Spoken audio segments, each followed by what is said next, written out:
Hello and welcome back to The Anecdotalist. I'm your host, Paul Packard, and with me today, as always, my co-host, Jason McKinney.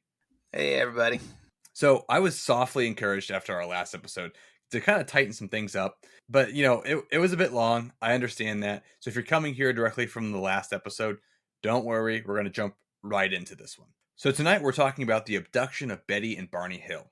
So I read the books Captured, the Betty and Barney Hill UFO Experience by Stanton Friedman and Kathleen Marden, as well as The Interrupted Journey by John G. Fuller. So in addition to that, there's various other articles and media that I dialed into during basically the discovery phase of this. And so I do want to say it is really interesting. These books are phenomenal. You have to give both of them a read if you ever get the opportunity.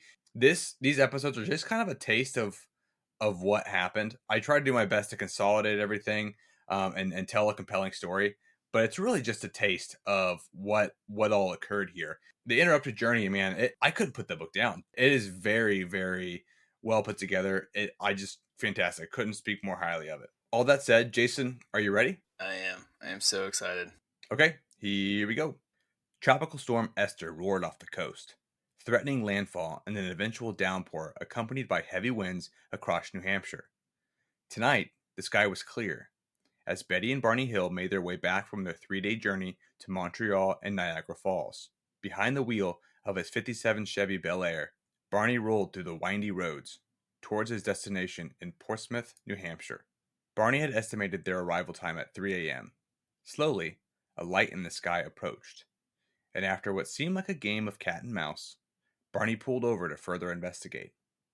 In the dark field next to the road, he came face to face with a large disc hovering in the air. After realizing he might be in danger, he made his way back to the car and sped off.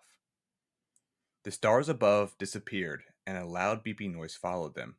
In a moment, 2 hours and 35 miles had disappeared. They had been abducted.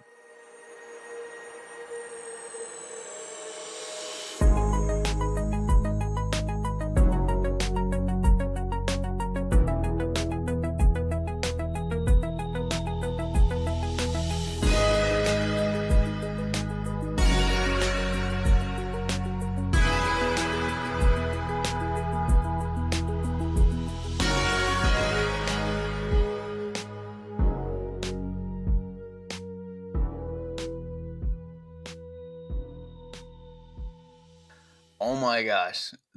If I all of a sudden was like playing cat and mouse with a light floating above my car and then it goes completely pitch black, I'm not stopping the car. I'm just driving to the nearest city there is. Yeah, well, we'll get into it here in a little bit, and there was no choice. Their recollection of everything that happened was they did just that. They were continuing on their journey, but all of a sudden they come to clear up, and their 2 hours, basically 2 hours had gone by, and 35 miles had gone as well. They drove 35 miles. They don't really remember that period of time. Yeah, and this actually kind of goes back. If you remember in Rendlesham Forest, we talked about that, how time discrepancies was a UFO phenomenon, basically. So these UFO encounters, that's very similar. And, reading this topic and going through all this, I really enjoyed this one. I mean, I really enjoyed Rendlesham Forest Part 1 and 2. That was a blast as well. And we really kind of made a stride in how we were handling these topics. I mean, this episode, I couldn't put that book down by Fuller. Both books are really good. Fuller's book is written more like a novel, it takes you through step by step, like you're reading almost fiction. Whereas the other book was written more just kind of setting the record straight, I guess I would want to say. And we'll get into what that looks like and why that was. The Interrupted Journey by John G. Fuller, it's important in that there's a deep collaboration between the Hills and Fuller. So similar to the collaboration between Burroughs and Penniston with Nick Pope in Encounter in Rendlesham Forest, it kind of had that same vibe where he sat down with them and hammered out the story. So basically, Fuller was working on a book on UFO sightings in Exeter, New Hampshire, around the time that the Hills experienced their UFO encounter. Originally, the Hills, along with Dr. Benjamin Simon, so he's the guy that does the hypnosis therapies, and we'll talk about him here in a moment. They're trying to keep this story to themselves. They weren't really looking to make money off make money off it, publicize it. They wanted to just have some privacy. Betty and Barney actually they worked in the civil rights movement at the time, and they weren't really looking to throw their name out there as, I guess, UFO encountered kooks in a way. And basically, in the beginning of Fuller's book, the forward is done by Dr. Simon, the guy that ran the hypnosis therapies. And he even talks about that a little bit. But their hand is basically forced because there's this reporter from Boston, and he runs with the story without their permission. He specifically calls them and asks them. They say no. Dr. Simon says no, and he runs with it anyways. So that's so interesting. I mean, in my opinion, like they could have known that well, it could have ruined their reputation, but at the same time, at a time like this, it could have made them some good money publishing a story like this. So the fact that they're more, quiet about it and they're like, we don't really want to say anything. We want to like just not think about it anymore, call it a day. I mean, I think that kind of gives some legitimacy to the story, in my opinion. It really does. It really does. I mean, looking at it through a different lens, you can kind of almost see like I guess the critical side of me is saying, well, they were just upset that they had a book coming and this guy broke the story first. I don't know because the it's not super clear as to the timeline. They say that it has to do with they came up with they had to basically set the record straight and they contacted Fuller to do that. But at the same time, as we get through this, it's not always cut and dry. So this reporter he makes up a bunch of stuff, and the Hills again refuse to be interviewed. And it's at this point they decide to work with Fuller, and they know about him because of the book he's writing based on the UFO encounters in Exeter, New Hampshire. And I mean, it is nice that we have a book that is written kind of right after the encounter, and it's held to a pretty high standard in relation to keeping the facts straight. And so, when you talk about these encounters, when you talk about things that people remember in hindsight, especially when it's like 20 years later, 30 years later, things get blurry, things get messed up. But this book is written like directly after everything happens, and it kind of keeps it from evolving and becoming something more than it was. That's really, really good. It's nice to have the encounter right after it happens. Just the fact that they can, get the detail down is so nice to know for, future references if UFO experiences happen again. Yeah, and another positive thing is that Fuller, I mean, he's a writer, he's an author. There would be moments where he would write something and they would read through it and say, well, it really didn't happen that way. And he had to go back and he'd have to clean it up. And he talks about how there are moments where he was kind of upset. He's like, I wrote this beautiful thing and they are cutting me down because it really didn't happen that way. And so I like that they are honest about and upfront about how authentic they tried to make this book. And it still reads really well. I mean, it was written in the 60s. It reads really well. I will say, in the edition that I have, it is a product of the 60s. And as such, there is certain language used that we probably wouldn't use today. Because one thing to note, and we'll get into this a little bit later, especially when we get into like the critics of this whole thing, probably more so in part two, but Betty and Barney Hill are actually a mixed couple in the 60s. And so there's some pieces of that come into play when it comes to like criticism. And so we'll talk about that later. But the author writing this book in that time period, certain references and certain things are probably language we wouldn't use today. But nothing really seemed intentionally harmful. Just to keep that in mind that whenever you read anything from this time period, of course, when it comes into play with people that are in a mixed marriage, you're going to have some language that we don't really approve of today.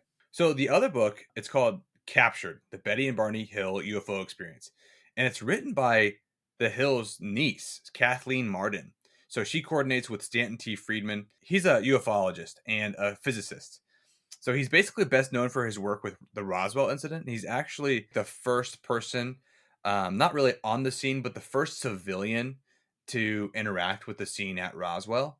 And so everything, of course, is government heavy when it comes to that story. But he's the first like non-government person to do something with that. And so that's kind of where he gets his fame. So then Marden, she's well known as a UFO researcher and author. And not to mention that she's actually the niece of the Hills. And we'll get to this here in a bit more, but her mom is one of the first people that hears about Betty's encounter.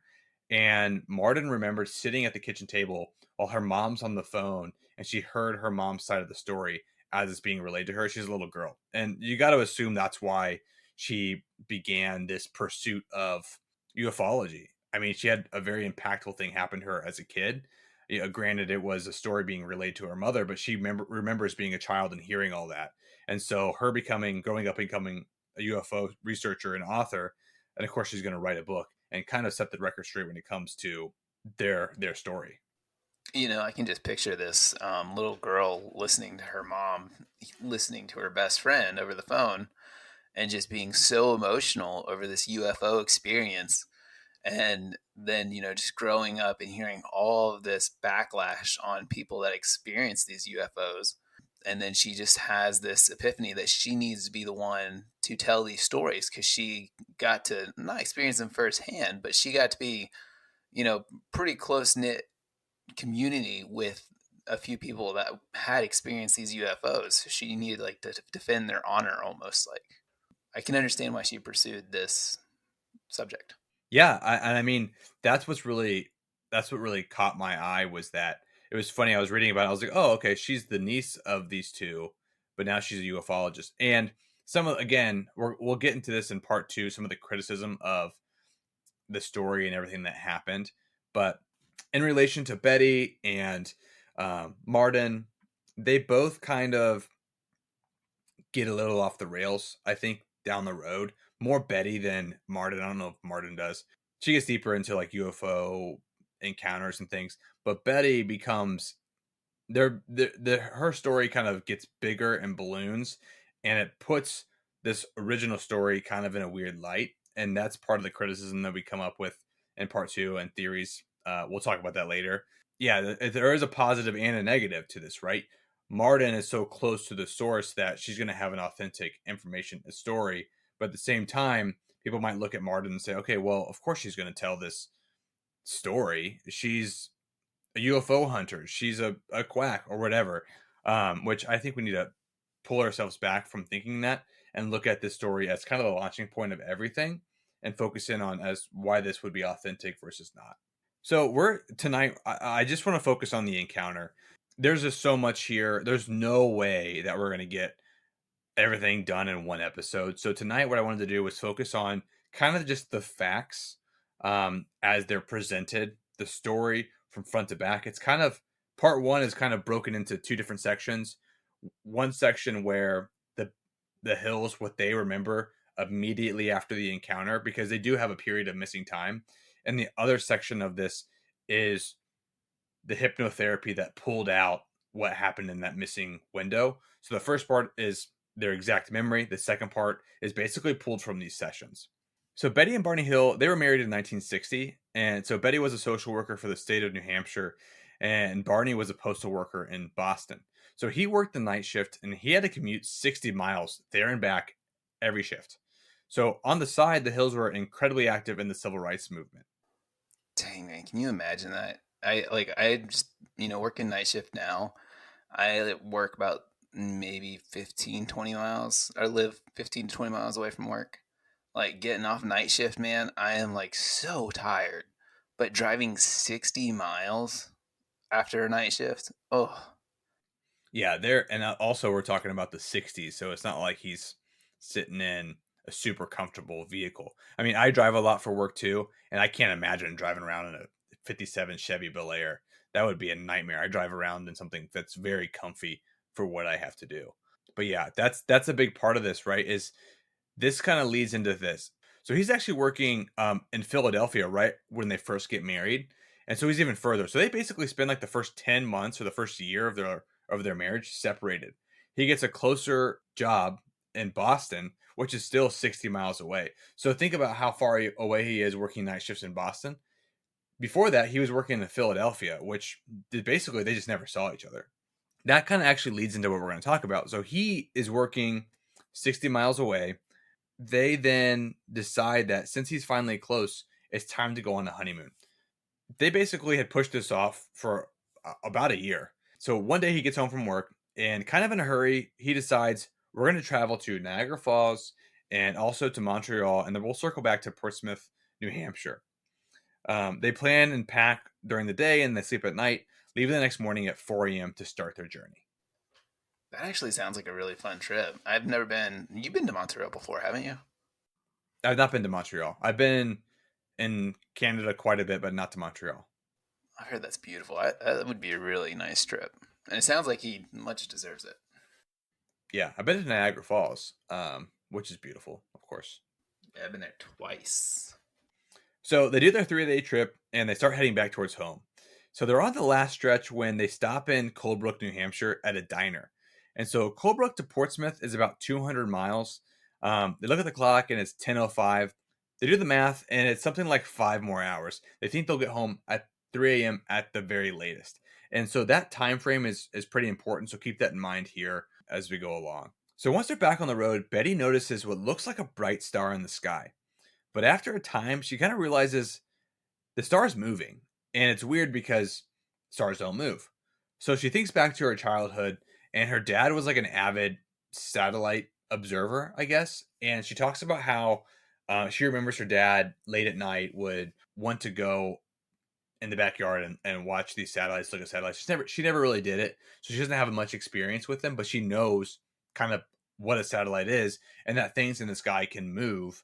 So it must be that. So one thing that kind of came up as I was thinking through this, I want to go back a little bit. So Rendlesham Forest, which was episode 3 and episode 4, we talked about the crafts moving and basically ways that defy physics. And so this phenomenon is kind of about to happen here. So we have a little bit of a parallel. This craft, it seems to be moving in an odd pattern. She's noticing that it's not moving in a pattern that a satellite would move in. At this point, she tells Barney, who by all accounts is like, he's very buttoned up, conservative thinker. He's no intention of entertaining exotic theories whatsoever. And he basically just tells Betty, it's got to be an airliner traveling to Canada. It's nothing special. So Betty's sister, she saw a UFO in Kingston, New Hampshire. And so she's the mother of Kathleen, who she collaborated with Stanton Friedman on the book that we're talking about earlier. But Betty starts saying, well, hey, maybe it's a UFO. And Barney, he's just not having it. That's too wild of a theory. It's too exotic of a theory. He's not going to entertain that. And it's funny because they have their dog with them. So they keep stopping. And so they stop like 2 or 3 times, not to just like take the dog out to the bathroom, but to observe the phenomenon. And the light is getting closer. And seemingly it's tracking their movements. They then, after a period of time, they approach Cannon Mountain. And it's at this point the craft is super close to them, like 200 to 300 feet off the ground. And it's moving all around them behind the trees and just like super sporadic. And so Betty notes that it's like blinking multicolored lights. And at one point they turn all white, another they turn all red. And it's funny because as I was reading about this and all the accounts is like Barney has his eyes on the road and he's so focused on just like not like these blind curves and getting through these windy roads through the mountains that he's like refusing to even like look at it, even though this craft is like flying around, hovering around them. And the whole time Betty's like, this thing is getting closer. It's like, and he's like refusing to even pay attention to it. So it's kind of like a funny, he's so like, this isn't real. This isn't happening. I'm driving us home. And the whole time Betty's like, something crazy is happening, which is just an interesting like thought. It's just so funny to picture them sitting there like, she's freaking out and he's like refusing to believe anything's happening. I doubt there was any military aircraft invented during this time that can move in ways that this craft was moving. Because, I mean, at this time, we only had aircrafts that can move, like, straight forward. Unless, I mean, you got a helicopter, but I feel like they'd be able to tell if it was a helicopter. Yeah, and that's talked about it possibly being a helicopter, and I can't remember the exact reason they ruled that out, but it has to do, I think, with, like, they see it, and they know it's not a helicopter, basically. But yeah, you got to imagine there's all kinds of aircraft being created at this point. A lot of top secret stuff, but it's just a weird situation because it's not anything that we even would think of today. Other than a helicopter, we don't really have a lot of aircraft that can move in this way. And in a minute, we'll talk about how big this thing is. So it's kind of like it'd be like moving a house all around. Didn't make sense at the time. They're kind of like winding their way through the mountain. And again, Barney's like refusing to believe that it's happening. And there's somewhere between like the old man on the mountain and Indian Head. And those are both like specific landmarks of the area. And they resemble faces on the mountain. They come to a clearing, and out in front of them is this craft.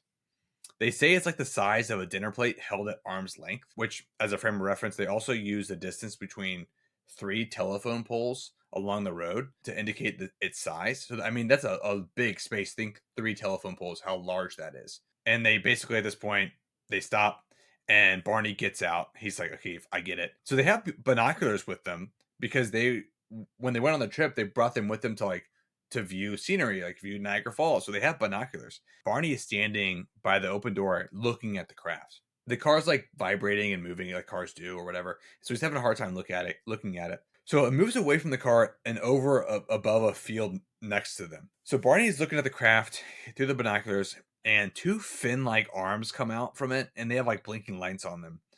He's having a hard time seeing the craft, so instinctively he just kind of runs out into the field. This is interesting too here, and I'm not sure what the discrepancy is. So Marden mentions that he brings a gun with him, but Fuller's book, it doesn't mention that at all, and it's not like he uses it. So I'm not sure what the intention is, other than to basically say, hey, this guy was so freaked out, he thought, I need to grab a gun and go out here and protect myself if I need to.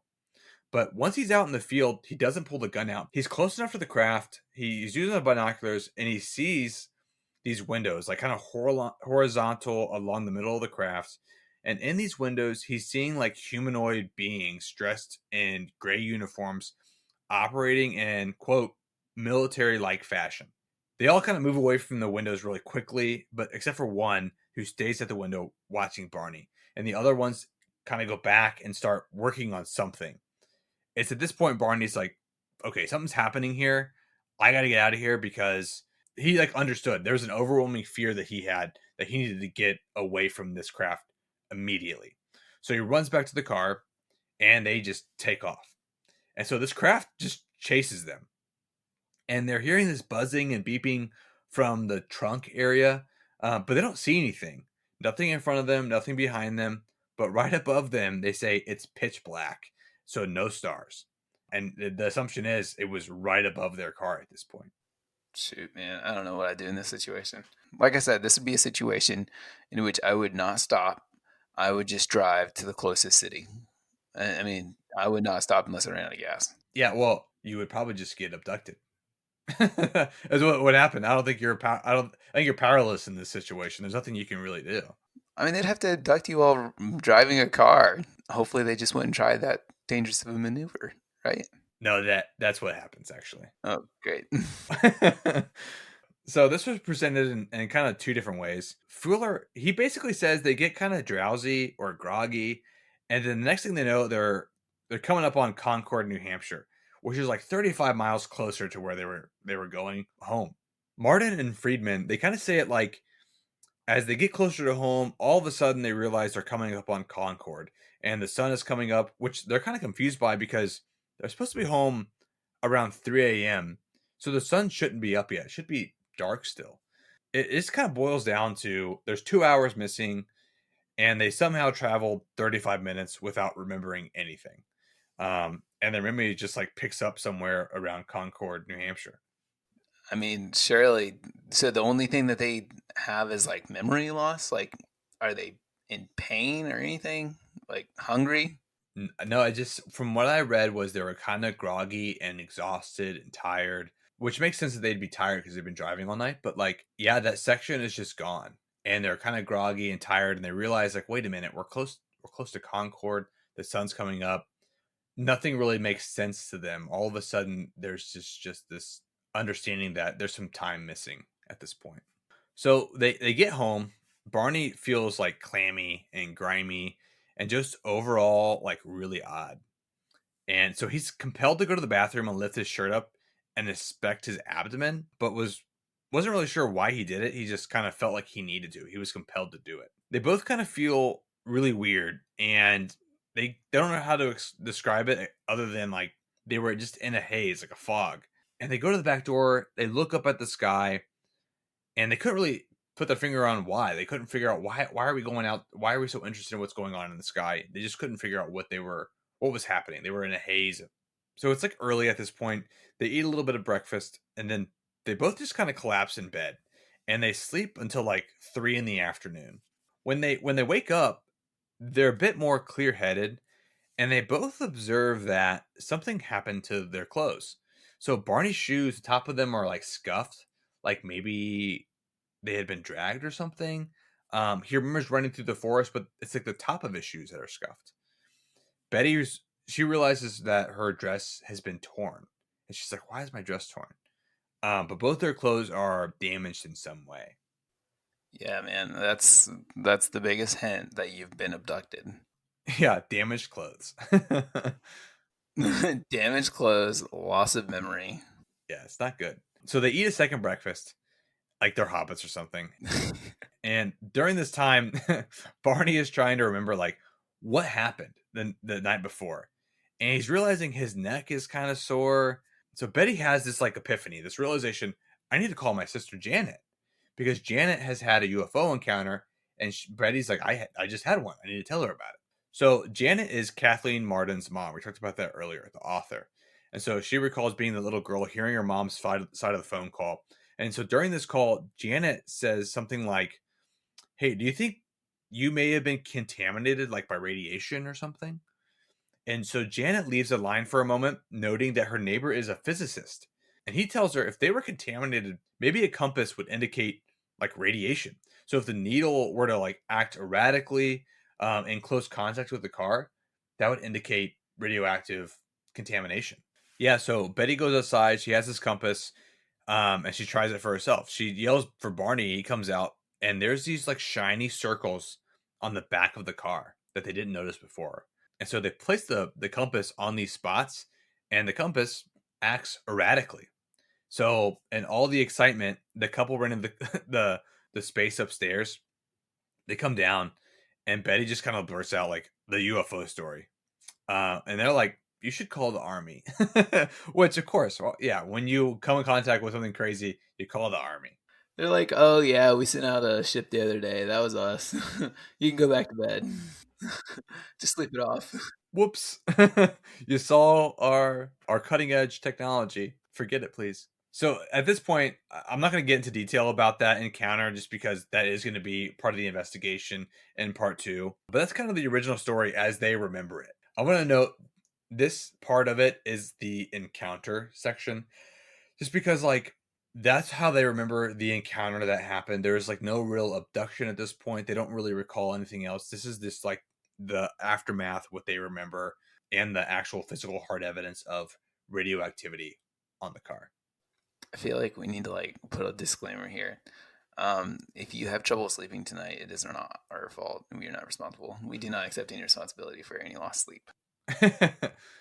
Yeah, that's I'll be fine. I'll sleep like a baby. Hopefully everybody else does. Just don't listen to this while you're going to bed, while you're sleeping.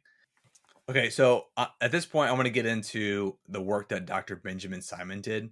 He did some hypnosis sessions with them, and that really kind of pulls out the story here. And both books, they talk about this. I guess there were like some extensive recordings of those sessions. I didn't find them online, and I think they're still kind of private. There's written transcripts of those sessions. You can go and read some of them if you want. But both books talk about those sessions. So before I get into like this whole session with Simon, the Hills, they kind of do their own investigation and they're going to therapy themselves. So Barney is trying really hard to get through his amnesia of the event. And Betty is just kind of going through it. And so she's having nightmares and dreams. They're both really struggling and Barney is having like just severe anxiety. So Barney, he's working through this anxiety. He's talking with a psychiatrist, not necessarily like the hypnosis part of this that Dr. Simon gets into, but just like sessions of him just talking through the events and really trying really hard to get through the amnesia. And he's working through this roadblock that he has.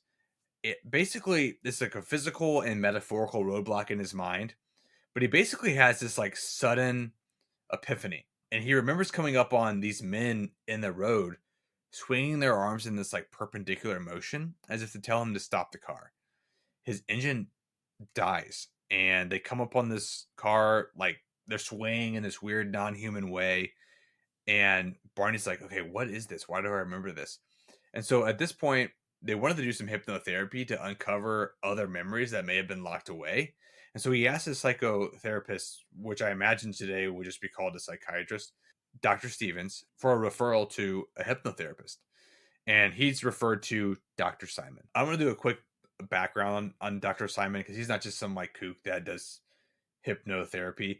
Simon was a psychotherapist who specialized in amnesia and conversion hysteria, which basically means psychosis that presented as like a physical ailment. So an example of this that Marden and Friedman put in their book was like a soldier who was physically presenting as blind as a form of PTSD. And so this was a psychosis that brought on blindness, but basically he saw his friend killed in this horrific way in World War II. He was blind because it was like a form of PTSD to like protect his brain, essentially, to protect him. So he just couldn't see anymore. Simon did some work with him, practiced his hypnosis, and was able to bring his eyesight back through some hypnotherapy. That is like some really cool stuff. This guy seems like he sounds like a really smart guy. The fact that he's able to fix people like that. Yeah, at the time it was like super cutting edge psychiatry, and he was practicing hypnosis quite a bit. And he was well established, and I mean he was extremely successful. And so he ran the Army's chief psychiatric center in World War II. The psychiatric center at Mason General on Long Island was where he practiced, and he was the chief psychiatric provider at the time. And so he was highly accredited and an important name in psychiatry, and his success rate was mostly just treating patients with PTSD from the war. So one thing to note as well is that quoting Dr. Simon from the book Captured, quote, hypnosis is not a pathway to object truth. Rather, it is the truth as the subject perceives it, and it may or may not be consistent with objective reality, end quote. So basically, he's saying whatever the person experienced could or could not be real. It's basically what they perceive it. Just like the guy with that experienced blindness from PTSD. Yeah, in a way, he's saying that they work through hypnosis to get to what their truth is as they remember it. So I think it's important to note that like this all could just be how their brain decided to handle this period of missing time. So it's kind of like when like kids, like I know child abuse cases, a lot of child abuse cases, they come up with like the imaginary friend, or they experience pain in ways that they're not actually having pain, but they're experiencing it from a psychosis. Like I've seen it before. I've seen a lot of kids like go through the stuff where they have imaginary friends and stuff from like child abuse. I know. I don't know if you remember, like when we did foster care, we had one of the kids that had imaginary friend because he was abused at home. And obviously, you kind of had to work through with him that the imaginary friend was not real, but you have to do it very delicately. But it was definitely his truth that there was a person there. Yeah, and that's what Dr. Simon kind of refers to is that they are going to tell their truth, whether that's reality or not.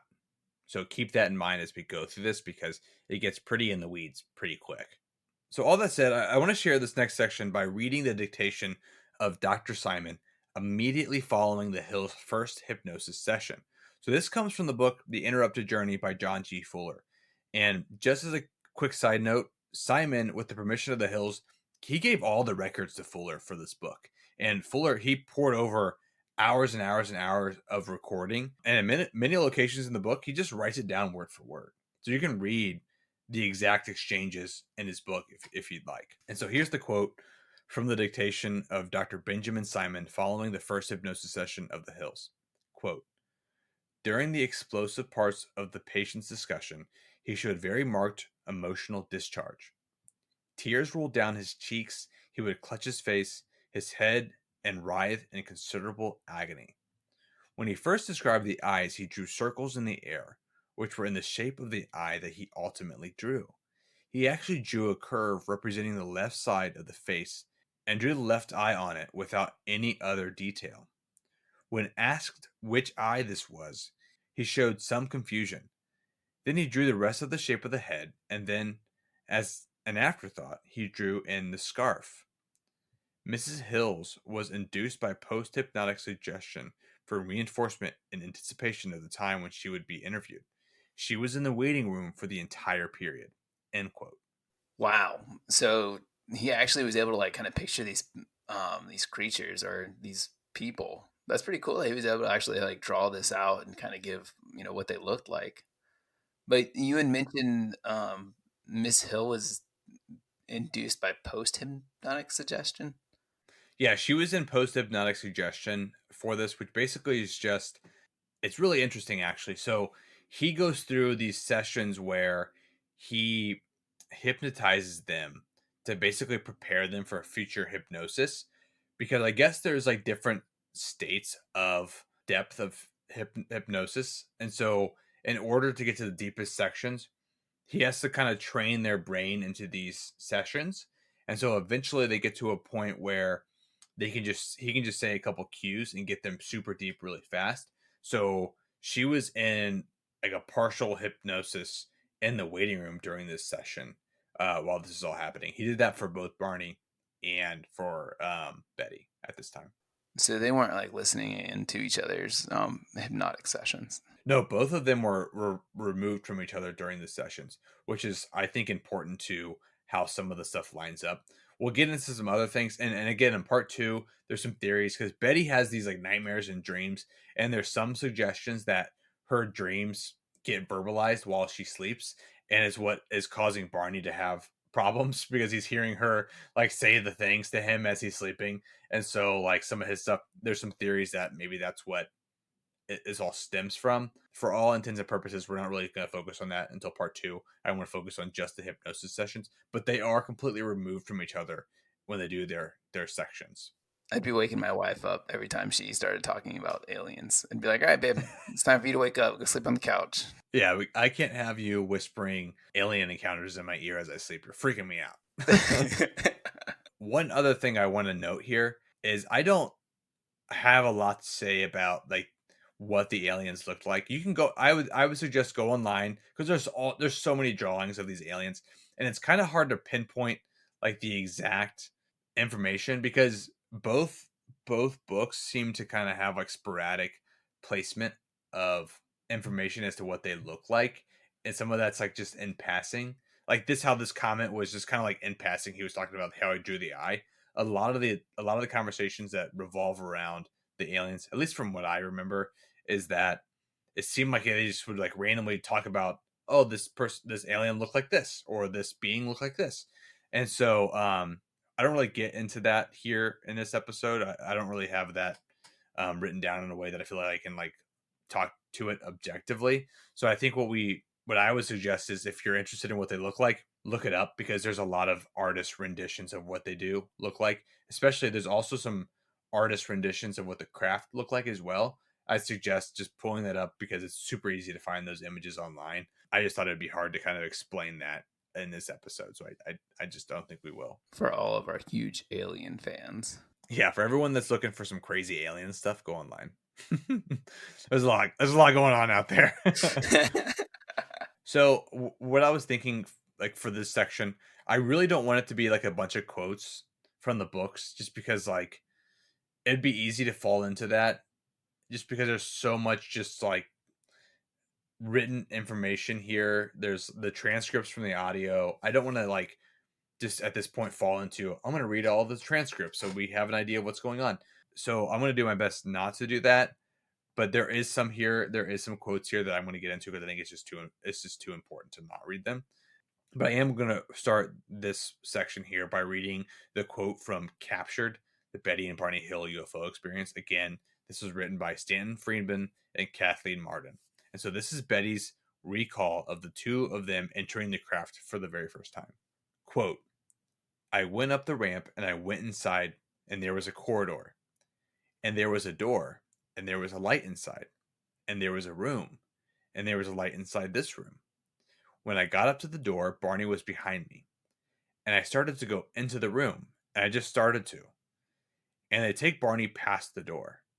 There were two men, the first two, and then there were two men in front of me and two on each side of the door. The man who was beside me showed me the door and I went through and he came in behind me and the other men stayed with Barney. End quote.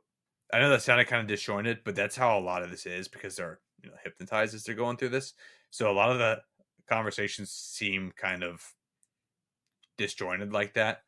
But I wanted to say that portion of it because it is really interesting because it's just quote after quote after quote like that from the recordings of them just like recalling what happened through hypnosis. So Barney recalls after being stopped in the road that two men approached his door to pull him out. He sees the face of the one and he realizes it's not human, and the ours they're not human. So he closes his eyes, and doesn't open them again until he's inside the craft. So he recalls being carried up the ramp, and he remembers his feet kind of like dragging behind him, which, if you recall from earlier, it explains the scuffs on the top of his shoes. But he also recalls feeling like when the beings pulled him from the car that he mostly felt like he was floating. He knew they were carrying him, but he remembers also feeling lighter than air, like he was floating during this. So interesting. I think I would, like, if I saw something not alien coming up to my car, I think I would be in for a fight. I wouldn't just let them drag me onto the alien ship. Yeah. Well, I think what's really interesting about this, and I think we talked about this a little bit here soon. It's really compelling because I think I said this in the ghost episode, the previous one about the Myrtle's plantation, where there's like this phenomenon where as humans, we might sometimes see something otherworldly. We might see a ghost standing next to our bed, and we just go back to sleep, and we just like kind of just follow. And this is how this whole thing goes. They just kind of just do it, and it's really interesting because they are scared at some points, but for the most part, they just follow. They just listen, and I think part of that too. And we'll talk about this here in a second. Betty kind of amplifies this a little bit when I get to Betty's section, but I want to talk about what Barney recalls first. I do want to also say that Betty and Barney, both in their respective therapy sessions, talk about the beings as if they are like military. They're basically just men in uniform, but they don't speak English or wear any uniforms that are recognizable to them. Betty does recall them speaking English at times, but mostly only when they're speaking directly to her. But when they talk to each other, they're using a different language. So they're taken to their prospective rooms, and they refer to them like as operating rooms or like examination rooms. And in the middle of these rooms, there's like these metallic tables for them to lay on. Barney, he details this examination as basically they get him on this table and they take his shoes off, take his pants off, they turn him over, and he's probed rectally. It was quick and not painful. From there, they slowly go down his back as if they're counting his spinal column, and then they just kind of poke around at the base of his spine. So all the while, there was this like humming noise, and he refers to the humming noise as them speaking to each other. Like, it's not language as we know it. It's more of like a humming noise between the two. So they turn him on his back. They look over his mouth. They open his mouth with what he thought was two fingers. And the first thing I thought was, man, I hope it's not the same fingers that probed him earlier. But they but they opened his mouth with two fingers. So he feels a minor poke on his arm, maybe like a needle. And they don't really go into it super deep here. But it just basically was a full body exam. And they detail that they're pretty interested in his bone structure. So this part of it, and it's really interesting because this section basically comes from Marden's book, and she's trying to like set the record straight a little bit because there's some criticism of Fuller's book in that Betty has this real elaborate big thing that happens, this big examination, and Marden would say like, hey, like, I know we didn't include all of Barney's stuff, so here's some additional things that Barney had an encounter, just didn't make it into the book because they didn't want it to seem like Betty had all the memory and Barney didn't. Makes sense. So Betty, her recollection after they're stopped on the road, she has a brighter story, a bigger. She expands on everything a little bit more than Barney does. So she looks over at Barney, and he's in this like sleep like state, and she's like trying to get his attention, but she can't. And the beings are on either side of him, and they're holding each of his arms, and he's basically like sleepwalking, and he's just walking off with them. So it is similar in the fact that he recalls them holding his arms up, but again, this is all under hypnosis in different sessions, so there shouldn't be any cross contamination here.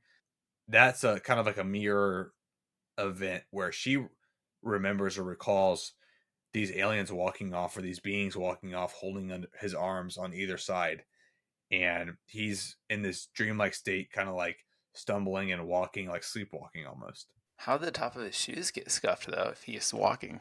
I think it's because when you look at it that way, he is like sleepwalking, so he's not just like walking and like his gait isn't a normal gait. It's like a very slow, stumbling gait. So it's easy to say like maybe as he was walking and stumbling, kind of Like he was dragging his feet. he was dragging his feet a little bit. Yeah. Okay, that makes sense. And also, her recollection probably isn't going to be perfect either way. Part of it is his feet were dragged to some extent. I expect perfect recollection after a UFO encounter. Yeah. After your memory's been wiped and you go through years of hypnotherapy, I want an exact recall of the exact events. And so she kind of talks about, it's really interesting because I get it. It's like a hypnotherapy. So she kind of almost contradicts herself sometimes a little bit. Not anything like crazy, like the aircraft was this color and then it was this, nothing like that. It was more like how she talks about how she felt. So she talks about how she's afraid and doesn't want to go. But there's other times where she talks about where she wasn't afraid, but she was afraid. And the recall of the story, she's afraid, but in the actual event while she was there, she wasn't afraid. But recalling it scares her.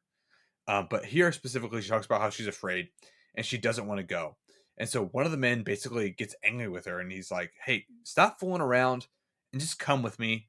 It's going to be quick. Let's just do this. You don't have much time." And so she just does. She goes with them. So they take Barney past her room and she asks them why. And they basically just say, "Well, we only have equipment for one person per room." And he won't be harmed. It'll be fast. But it is kind of funny to think it is straight up like a primary care office where, like, hey, we only have, yeah, each person gets their own room. But that's really what it came down to. They took him to a different room. So Betty, she has her examination. And so she refers to them again as speaking, and sometimes in English, but then sometimes in a language she doesn't understand. So they're speaking to her in English, but when they talk to each other, it's a language that's not like comprehensible. She can't understand what's going on. And they have this like big machine with a lens on it. She calls it like a microscope, but it's not because it's huge. Or maybe it is a microscope, but she assumes that they take a picture of her skin. And then at some point, they're viewing her skin through this machine, and then they take a skin sample, and she says it in a way like, "Hey, you know how your skin gets flaky? They just took some of it."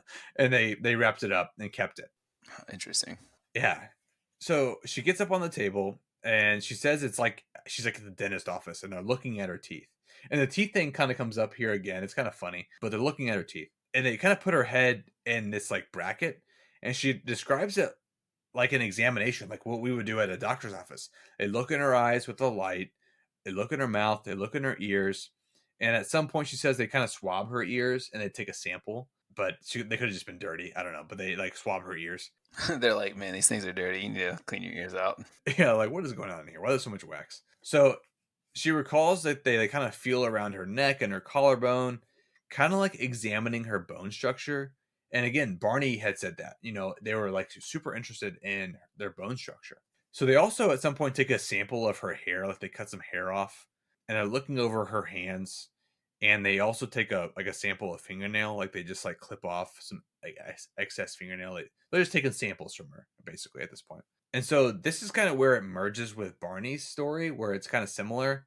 And again, there's some original criticism of the story where hers was so elaborate and Barney's was so concise that they felt that they needed to make the record straight a little bit with the book from Marden. But it's at this point where the stories kind of merge a little bit. I think it's all about how males and females viewpoints are too, you know? And obviously, I think we're kind of missing the fact that Barney got rectally probed and she didn't have to. I mean, lucky her. I guess, just go for Barney's. Poor Barney. I just feel so bad for Barney. Yeah. This is a different situation for Barney. But she also is, I guess, examined uniquely as well. This comes up here in a minute. I'm not going to get to it right now, but there is something that's said by the leader of this group because she kind of has like a one-on-one with the leader. She has like some alone time with him and they just talk casually, and she brings that up later, and I'll get into why maybe she has a different memory of the event than Barney. So at this point, again, the story kind of merges. Her shoes come off, and then very quickly her dress comes off. And it's funny because in her retelling of it, they're asking her to take her dress off, and she's just kind of like slowly getting around to it, and they just like take it off. But she mentions hearing them say like they want to test her nervous system, which is kind of interesting. And they get out needles, like objects, and these needles, kind of similar to Barney, where they're just kind of poking around on her, but nothing really hurts. They don't. She never really feels pain at this point. They're just kind of poking her in a bunch of different places. Okay, so finally they bring out this big needle. And at this point, she kind of starts to panic that it's going to hurt. Like, what are you going to do with this giant needle? Not just in the memory, but also during the session with Dr. Simon. She's like sobbing and panicky during this session, during this part of it. She says this, and then the guy in charge, the leader, he just kind of waves his hand in front of her face and tells her, hey, don't worry, it's not going to hurt. And she immediately calms down, both in the memory and in the session with Dr. Simon, which I think is interesting. It kind of reminds me of like, these aren't the droids you're looking for. And like, Jedi, like mine, like it's just like wiping his hand in front of her face and just telling her, hey, it's not going to hurt. Don't worry about it. And she immediately feels calm. So what you're saying is Jedi are now coming to Earth to abduct us. Yeah, this was Obi-Wan the whole time. This needle, they put it in her navel, and they basically just say, hey, this is a pregnancy test, and they stick her with this giant needle. And it's interesting because she like denies that's what they're doing.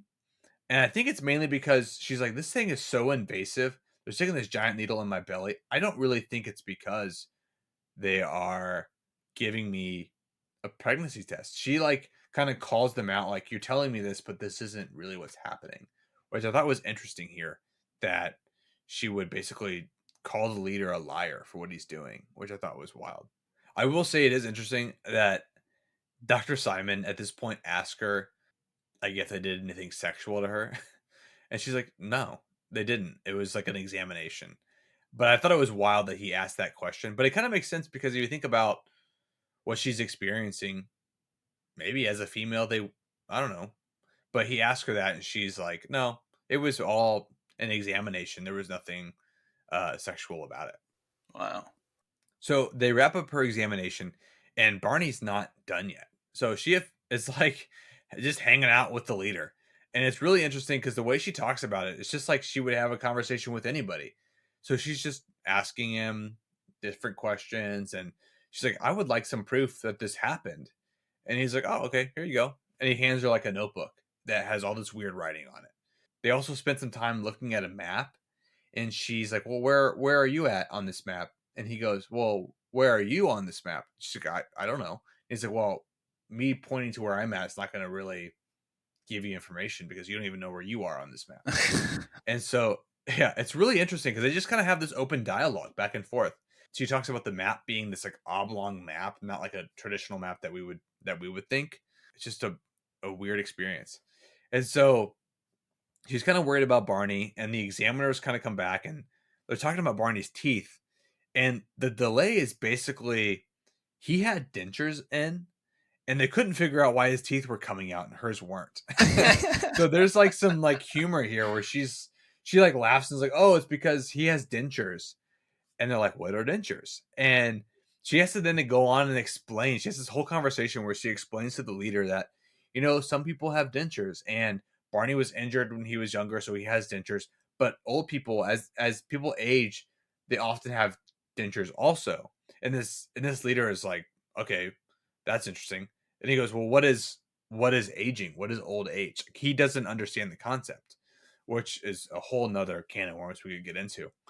And he's like, so what is aging? And she's like, well, we all have lifespans. We live roughly, 75 years as humans. And he's like, what's a year? And she's like, well, it's a revolution of the earth around the sun. And it's like, she's just like having this conversation and he's asking her these questions and she's just like giving him answers. And so he's like, well, what do you guys eat? And she's talking about all the food she eats. And she mentions vegetables and he has no concept of what a vegetable is. And so he's asking her, well, what's a vegetable? And they go in this, it's like a whole thing. There's a whole dialogue of them just talking about vegetables and squash and different things. It's really interesting. You have to read about it. I'm not going to get super into the weeds here about it, but they have this like back and forth, and it's like really personable. They're just like just having a conversation with another person, and the way Betty's recalling it, she's like enjoying herself. And it kind of reminds me of like an episode of Star Trek where they bring somebody up to the ship for the first time, and they're like talking that they're like, well, what do you want to know? And they end up wiping their memory anyways, but they have this moment of experience of, oh, why do you do this? Why do you do this? What does this mean? And they just have an open, honest dialogue. Wow. So aliens aren't just here to abduct us and put us back on Earth, but they're actually like somewhat nice. Well, I think you gotta look at it as like, what would we do as aliens, as humans? How do we act? How do we interact with wild animals? And most of the time, as the human race, we try to protect wild animals. We might knock them out, make sure they're healthy, put them back into the wild. I think it's kind of like that in a way. If you think about it, the way it's been explained here, if you buy into this, that it's not like some nefarious reason that they're interacting with humans. It's like they're just doing some research and they're letting us on our way. So what you're saying is that we're livestock and eventually we're going to be eaten. Yeah, possibly. Well, yeah. Yeah. Well, and that was more of the Rendlesham Forest episode. This seems more like they're just doing some research and they're collecting some data and they're leaving. They just want to figure out what's going on. Kind of how we research and collect data on animals, wild animals. Huh. It's kind of funny at this point because so she talks about how as they're leaving, they take the book from her. They took the book away that they gave her. And she's like, well, that's my proof that this happened. And they're like, well, we're going to erase your memory anyways. You're not going to remember it. So we got to take this too. And so she's pretty upset about this. But then she kind of like, she swears to the leader, I'm going to remember everything. Don't worry. I'm going to remember it.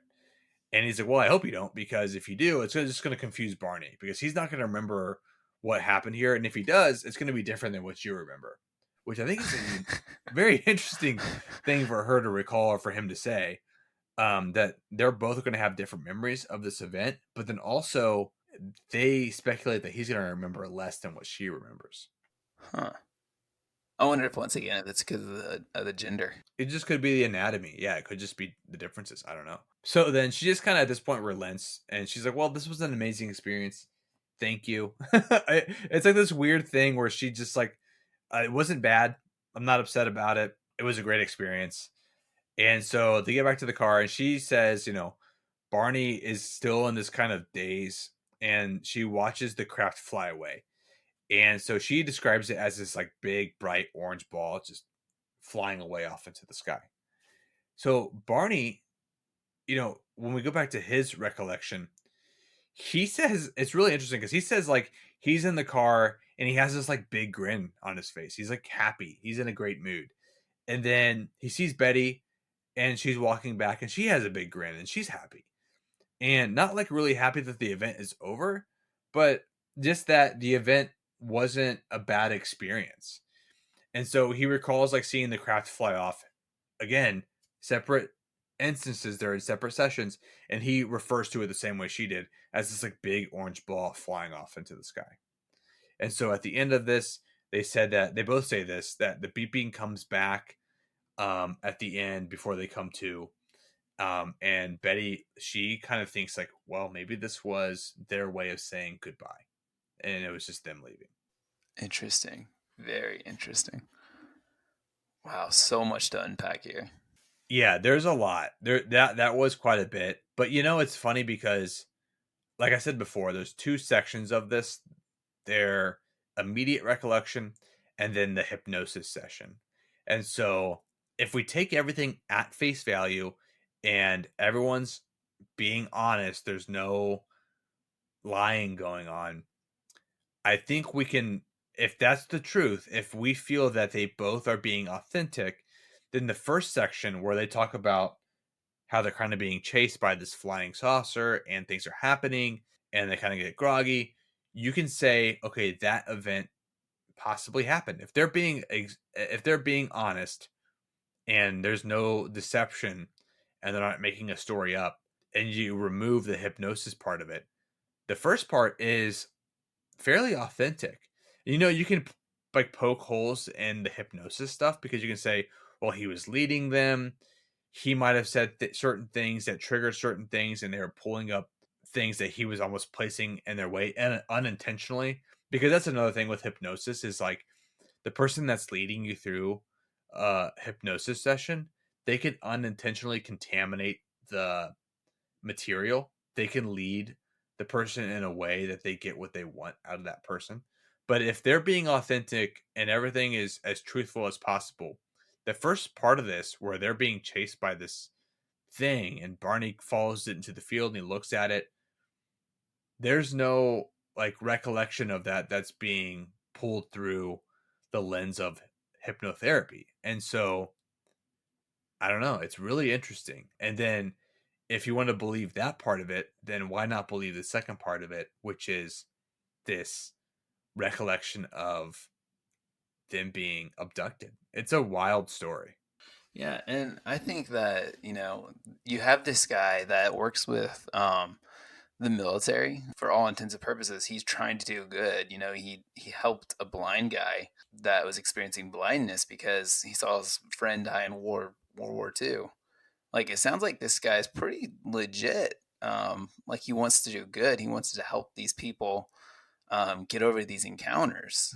It's not like he's just trying to seek some fame. I mean, it sounds like he's already got fame underneath his belt, so he doesn't need that. He's just trying to help them get through this. Yeah, and they go into that a little bit, how there's a portion of this, and I'm trying to remember exactly how this was said. I'm not going to be able to. So he does talk about how he was skeptical of UFO encounters prior to all this. He's a very like cut and dry scientific guy. He practices psychiatry, and a part of the psychiatry is hypnosis, which he's successfully implemented on people coming back from war with PTSD. And so again, you can read more about him. You look him up, Dr. Benjamin Simon, or even just read the books here because there's so much, and we can't fit that all in one show. He has a lot of a heavy background where he's been doing this for a long time, and he's healing people with PTSD through hypnosis, and so he's a very cut and dry, skeptical guy, and I don't know, he pulled this story out of him, and it's a whole can of worms. So you're talking about Rendlesham Forest. That episode we were talking about how there was government coming from the future, and it kind of makes me wonder. Maybe these guys are from the future, because I mean they talk about how they could be aliens, but then they talk about a lot how they're like military looking and how they have a leader and all this stuff. Yeah, and they didn't know what vegetables were. Yeah, but no, I think you have a point, though. I think you have a little bit of a point. And of course, we'll talk theories in the next episode. But there are parallels to the Rendlesham Forest incident. Again, that's episode 3 and 4. There are parallels where they are like military people. They do look like a very well structured, buttoned up class. And you gotta imagine if there were extraterrestrial life visiting the Earth, it probably would be in some official capacity. A or B, maybe it is like the future. Maybe it is what humanity eventually becomes. We're just flying around, going into the past and probing people and just putting them back out. Yeah. Not even giving them a beer. And saying good luck. Don't remember this, please. Okay, well that was a lot, but I really enjoyed this episode. I mean, you have to read these books. They're amazing. Again, they're products of their era, both written a long time ago. So just keep that in mind as you read them. But I do like reading old sci-fi. I enjoy like Arthur C. Clarke, Isaac Asimov. It's just fun to read through old sci-fi because they have a very interesting perception of what the future is going to be like. And so I know this era was like very excitable when it came to things in the sky that they couldn't explain. But all that said, episode 2, we're going to talk about the investigation that took place. We'll talk about they had their own personal investigation. So we're also going to talk about the government and how they investigated this. That actually falls under Project Blue Book. And so Jason, I know we probably haven't talked about this before, but that's a whole nother can of worms. Project Blue Book we're going to get into that in episode 2. There's just so much there. And then we'll also talk about like the common theories and the criticism. And then finally, we'll wrap up with our own thoughts on what happened to Betty and Barney Hill. So tune in next week for The Abduction of Betty and Barney Hill, Part 2.